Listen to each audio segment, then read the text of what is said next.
So ఒక point చెప్పండి. ఇప్పుడు మీరన్నారు ఇంతకుముందు ఒక డెన్సిటీ ఉన్న ప్రాంతాల్లో కొనడం అన్నది ఒకటి, పీస్‌ఫుల్ ఏరియాస్‌లో కొనడం అన్నది రెండో ఆప్షన్ కింద.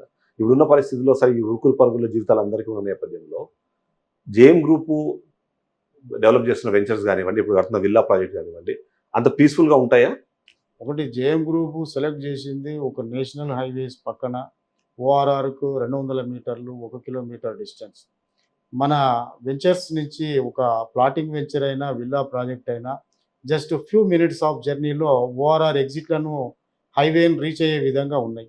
అక్కడ రీచ్ అయితే మనకు ఒక ఐటీ జోన్ కావచ్చు, తర్వాత ఒక మెడికల్ హబ్ కావచ్చు, ఇంకా ఏదైనా మనం పనిచేసే ప్రాంతం కావచ్చు, ఎక్కడికైనా బిఫోర్ హాఫ్ ఎన్ అవర్ 1 అవర్లో చేరుకునే విధంగా ఆ కనెక్టివిటీ ఉంది, ఫెసిలిటీ ఉంది. ఇప్పుడు ఏంటంటే ఈజీగా ప్రతి ఒక్కరు కొనుక్కునేది వెహికల్. ప్రతి నెలకు ఒక 3 లక్షల వెహికల్స్ పెరుగుతూ ఉన్నాయి కాబట్టి, ప్రతి ఒక్కరి చేతిలో వెహికల్ ఉన్నది కాబట్టి, వెహికల్ ఉన్న ప్రతి ఒక్కరికి పెద్ద రోడ్డు అవకాశం ఉండాలి. యెస్. ఆ రోడ్డు అవకాశం జేఎం గ్రూప్ ఉన్నది కాబట్టి, ఆ పీస్‌ఫుల్ లొకేషన్ ఉంటుంది, ఓఆర్ఆర్ ఉంటుంది, కనెక్టివిటీ ఉంటుంది, మంచి ప్రైస్‌లో ఉంటుంది. కాబట్టి ఖచ్చితంగా చూజ్ చేసుకుంటారు.